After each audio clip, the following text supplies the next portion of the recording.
All right, guys, welcome back to another video. Today we are looking at the beginning of the war, so 1939 to 1941. Please make sure that you have watched the 1935 to 1939 video, as without it, this video becomes a little bit disconjointed. All right, so the start of the war, September 1st, 1931, the German invasion of Poland. At 4:45 a.m., September 1st, 1939, the German military invaded Poland along its shared border with German-controlled Czech land. Simultaneously, the German Air Force was bombed as well. The Polish air bases and German naval bases bombed Polish boats in the Baltic Sea, and Hitler claims that the invasion was a defensive action. However, France and Britain were not convinced due to the lack of threat, effectively. This is the first time that we view Hitler's greatest military strategy, the Blitzkrieg. So the Blitzkrieg was a military tactic, all right? It was spearheaded by motorized infantry, air support and tanks, and backed by a giant wave of infantry. And you will be watching that video as well, but that link is actually in the Google Classroom. So you need to start to think, why do you think the Blitzkrieg was so effective at the beginning of the war? You can see they have a very strong military connection. It's very organized, and it is very much in full force at this point. So what was the purpose of the invasion? The nominal cause was to save a small group of Germans exiled in Poland after World War I. The real intention, though, was to begin creating Lebensraum, the living room. Hope the newly installed German people would enslave the Slavic Polish people and the Jews. What was the reaction, though? So the Polish army mobilized more than 1 million men to help fight the German army, but were heavily outmatched, okay? And this is going to be because it was a reaction. They didn't know this was going to happen, so they had no time to plan, no time to organize their own armies. They received no help from their Soviet neighbors because of the Molotov-Ribbentrop Pact, okay? And then on September 3rd, 1939, so 2 days later, Britain and France declared war on Germany, but neither countries really offered much support at all to Poland. The Phony War. So the Phony War was the period after the initial invasion of Poland. It is known because there was actually no physical war that was going on, okay? There was no communication between either party. There was no actual battles. It was all just strategic planning. Okay, so a lot of talk, not much action. During this time, both sides did little except patrol their borders and train their respective militaries. Although there were no major military campaigns at the time, naval blockades were put in place in the northern European seas to prevent German trading. And remember, this was just after the Great Depression. So German trading would have been really important in getting the economy back to where it needed to be. This period ended with Germany's invasion of France. All right, and that was June 5th to 25th, 1940. So the construction of the Maginot Line. Allies predicted that the war would be a long, drawn-out affair, not yet aware of the devastating effect of the Blitzkrieg. France constructed Maginot Line, which was a series of fortifications along the French border with Italy, Switzerland, and Germany.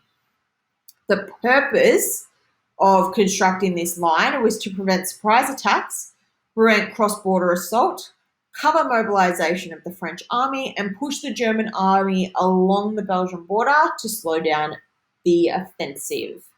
And you can see here, down the bottom, it's really, really strong. But as you get more northern, it does become quite weak and possibly easier to infiltrate. So what was Hitler's plan? In January 1940, a German plane crashed in the Belgian countryside, the Mechelen incident, which carried Germans' plans of attacks on the Low Countries. This led to a fortunate change of plans for the Germans. Believing that the plan had been compromised, Hitler changed the attack to go through Holland, which was a weak point in the Maginot Line, if you look back on the last slide. The main attack would be in Ardennes, through a hilly and mountainous route, which was unexpected because of the difficulty it would take to actually get through that area. So again, you can see the Maginot Line, where the German army actually invaded. And you can see the main locations that they wanted to take over. So in the invasion, the attack began on 10th of May 1940 with German air raids on Belgium and Holland, followed by mass parachute drops to neutralize ground forces. By the 14th of May, the Dutch had surrendered. With the bulk of the Allied forces fighting in Belgium, there was little to stop the German army slicing their way through the northern French countryside. On the 13th of May, they were able to push through Sedan in northern France and continue deeper into the country. By the 20th of May, the Germans had reached the northern French coast, and the Belgian forces had to surrender on May 28th. This leads us to the Battle of Dunkirk. Now, I am sure many of you have at least heard, if not seen, the movie. So we are going to be diving into that. So, the Battle of Dunkirk. The German troops had captured the coastal towns of Calais and Boulogne, forcing the British troops to the coast of Dunkirk. They knew they had roughly a day before more than 300,000 soldiers would be trapped by German forces. However, Hitler and Nazi generals made an interesting decision. Unbeknownst to the English, they chose to not further their attack to prevent an Allied breakout. So that was all strategic. May 26, 1940, Operation Dynamo is called upon. On May 27th, the following day, a makeshift fleet of passenger ferries and warships is sent from Britain to cross the English Channel to save the troops from the beach. Now, just remember, not all of these people, so the passenger ferries, the makeshift fleet, they were not soldiers. They were not a part of the military. They were people that wanted to go and help, okay? 330 men were saved, which was enormous considering they didn't know how they were going to get them out originally. And you can see here the English Channel. They were the boats. They had come from England to the front line of Dunkirk to get these men out. You could see how many men were there, just waiting, hoping to avoid an attack. A retired US Army officer, George Fielding Elliott, wrote, "No purely military study of the major aspects of the war could do justice to the skill and heroism of the evacuation from Dunkirk.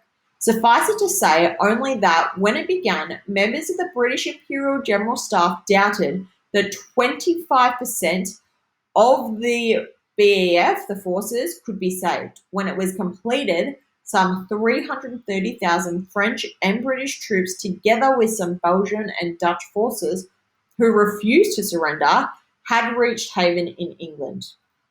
One of the most motley fleets of history, ships, transports, merchantmen, fishing boats, pleasure craft, took men off from the very few ports left from the open beaches themselves, for German air attacks had virtually destroyed most port facilities. The Royal Air Force, including planes from the Metropolitan Force in England, met and asserted at least temporary air superiority over the tremendous German air forces, and the Royal Navy, with daring and precision, assisted by courageous French naval craft, stood close inshore and not only covered the evacuation, but took off thousands of men in overloaded destroyers and other small craft. Following on, and we will do an activity on this, we will be watching this video. Churchill, and as I said in the last video, he was known for his speeches. We will fight them on the beaches speech. A little snippet. We shall fight on the beaches. We shall fight on the landing grounds. We shall fight in the fields and in the streets. We shall fight in the hills. We shall never surrender. Okay? That just, again, shows you how powerful and how determined they were. Following on from that, there is a veteran story. This one as well is a really touching story that just goes to show the stress that was put onto not only the soldiers but also the transport during this battle. And then the end of the battle. The first German troops entered Paris on June 14th, around a month after the initial invasion. There were pockets of fighting across the country. However, the end came on June 22nd when France surrendered. Hitler humiliated France by forcing them to sign a surrender on the same train carriage the end of World War I had been signed on, where Germany were the ones that were embarrassed, I suppose. And then you have Hitler here. You've got the Eiffel Tower in the background. You can see that they are there to take over. Thanks, guys. The next video will be out shortly.